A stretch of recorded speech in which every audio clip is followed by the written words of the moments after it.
So, students of BA Part 3rd, Paper 1st, English Literature, I am teaching you Ulysses, and we had covered 16 lines before. So, 17th now. Far on the ringing plains of windy Troy, far means बहुत दूर, on the ringing plains, ringing का मतलब है गूंजते हुए, यहाँ पर है युद्ध से गूंजते हुए, रिंगिंग प्लेन्स ड्यूरिंग बैटल्स। तो युद्धों के दौरान जो मैदान शस्त्रों की ध्वनि से गूंजते हैं, तो दूर वहाँ पर ऑफ विंडी ट्रॉय, ट्रॉय में भी इसने युद्ध किया था। विंडी का मतलब है जहाँ तेज़ हवाएं चलती हैं, वहाँ भी मैं गया हूँ और मैंने यानी बहुत अनुभव लिया है। तो इथाका का राजा यूलिसस यहाँ कह रहा है कि I have travelled a lot and I have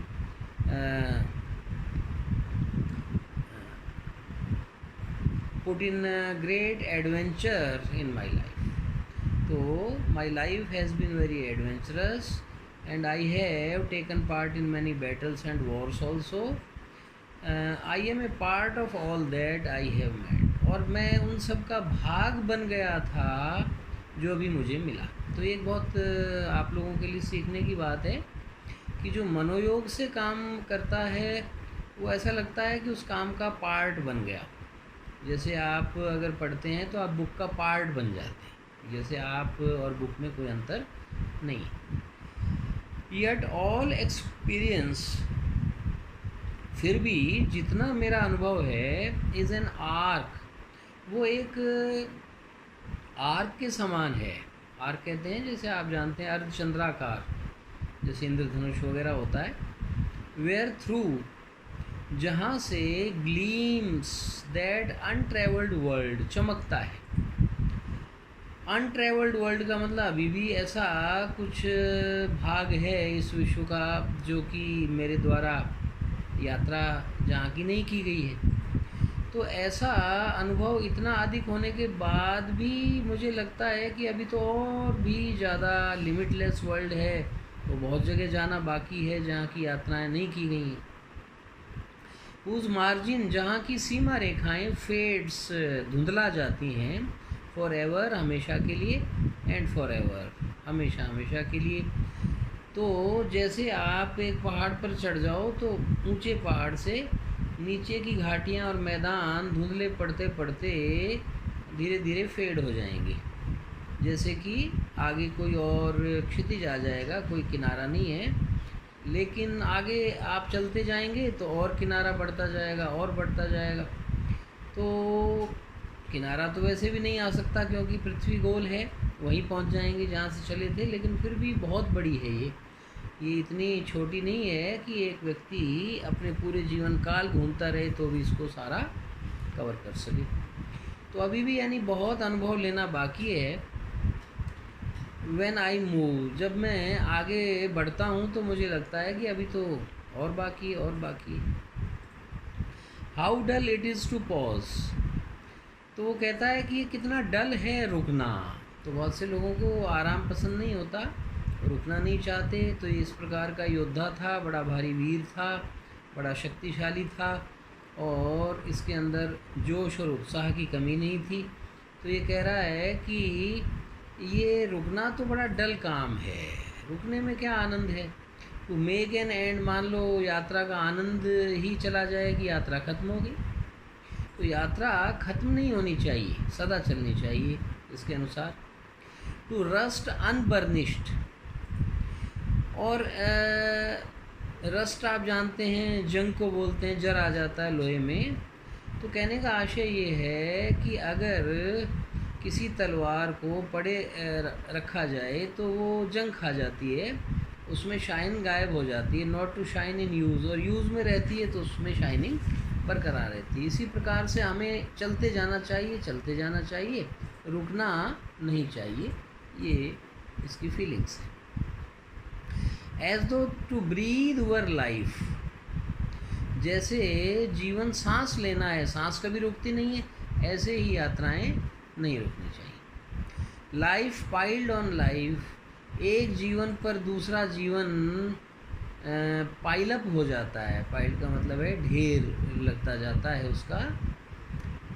were all to little, और वो भी बहुत थोड़ा है। एक जीवन घूमते रहो, यात्रा तो बंद नहीं होगी, दूसरा जन्म हो जाएगा, फिर घूमते रहो, फिर तीसरा हो जाएगा, तो ढेर लगता जाएगा, लेकिन यात्रा बंद नहीं होगी। ऐसे जीवन की यात्रा भी बंद नहीं होती।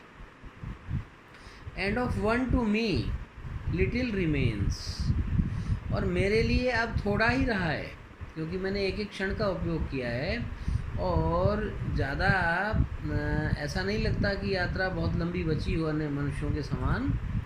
But every hour is saved from that eternal silence, लेकिन हर घंटा बचाया गया है फ्रॉम दैट एटर्नल साइलेंस, उस हमेशा की खामोशी से। एटर्नल का मतलब हमेशा रहने वाली, पेरेनियल। साइलेंस का मतलब खामोशी। समथिंग मोर, और कुछ और भी है, ए ब्रिंगर ऑफ न्यू थिंग्स, और हर यात्रा नई चीज़ों को लेकर के आती है। And vile it were for some 3 sons to store and hold myself, और ये तो बहुत ही मेरे लिए बड़ा अजीबोगरीब है कि मैं पढ़ा रहूँ, स्टोर करता रहूँ, होल्ड माई सेल्फ, अपने आप को संचित करता रहूँ और आगे बढ़ने से रुक जाऊँ। And this grey spirit yearning in desire, और ये जो मेरी भावनाएं हैं यर्निंग इन डिज़ायर, जो कि बहुत ज़्यादा एक बलवती हो रही हैं, ऐसी इच्छा मेरे अंदर है जो कभी मरती नहीं है, टू फॉलो नॉलेज, ज्ञान प्राप्त करने की, लाइक ए सिंकिंग स्टार। तो ऐसा लगता है कि मैं एक डूबता हुआ तारा हूँ, डूबते डूबते भी मैं और ज्ञान और अनुभव प्राप्त कर लेना चाहता हूँ। Beyond the utmost bound of human thought, मैं वो प्राप्त करना चाहता हूँ जो बियॉन्ड का मतलब परे हो, अटमोस्ट का मतलब सर्वाधिक, बाउंड का मतलब अत्यंत अंतिम जो बाउंड्री है, जो लिमिट है ऑफ ह्यूमन थॉट, मनुष्य के विचार की, उस बाउंड्री को भी मैं क्रॉस करना चाहता हूँ, उससे भी ज़्यादा मैं कुछ पाना चाहता हूँ। तो इन लाइंस पर आप विचार करें तो हमें स्पष्ट पता चल जाता है कि यूलिसस किस किस्म का व्यक्ति है, और उसकी आकांक्षाएं कितनी ज़्यादा हैं, उसकी इच्छाओं का कोई अंत नहीं है। वो दुर्दम्य इच्छाओं का स्वामी, और कभी भी नहीं चाहता कि वो एक ऐसी तलवार के समान हो जाए जो बड़ी बड़ी जंग खा जाए। वो हमेशा शाइनिंग में रहना चाहता है, हमेशा यूज़ में रहना चाहता है, अपने शरीर को जंग नहीं लगाना चाहता, वो आगे बढ़ना चाहता है, एडवेंचर करना चाहता है। This is my son, next stanza है, यह मेरा लड़का है। जब वो इथाका अपने राज्य में आ गया बहुत अधिक यात्राओं के बाद में, तो वो देख रहा है कि मेरा लड़का जो है, माइन ओन टेलीमैकस, उसके लड़के का नाम है टेलीमैकस, ये मेरा लड़का है। To whom I leave the sceptre, sceptre कहते हैं राजदंड, जिसको मैंने राजगद्दी सौंप दी है, यानी राजदंड दे दिया है अपने हाथ में। एक छोटी लकड़ी होती है जो कई देशों में राजा राजदंड के रूप में अपने हाथों में रखते हैं। एंड द आइल, आइल का मतलब है जो छोटा सा टापू है जिसका मैं राजा था, ये मैंने अब अपने लड़के टेलीमैकस को सौंप दिया है। वेल लव्ड ऑफ मी, मैंने बहुत प्रेम किया है इस अपने राज्य को। Discerning to fulfil this labour, लेकिन अब मैं इसको अपने लड़के को दे चुका हूँ जो कि ग्रोन अप है, बड़ा हो गया है, और ये अब फुलफ़िल करेगा दिस लेबर, इस परिश्रम को जो मैंने अपने अधिक प्रयासों से अपने साम्राज्य की रक्षा की है और उसे बढ़ाया है। तो इसकी रक्षा का भार अब मेरे लड़के के हाथ में, टेलीमैकस के हाथ में है। By slow prudence to make mild, बड़े सावधानी के साथ में धीरे धीरे सभ्य बनाना, मेक माइल्ड यहाँ सभ्य बनाना है। रगेड पीपुल, जो जंगली लोग हैं, जो खुरदरे, रगेड वैसे खुरदरा होता है। देखिए 2 प्रकार के मीनिंग होते हैं, लिटरल और फिगरेटिव।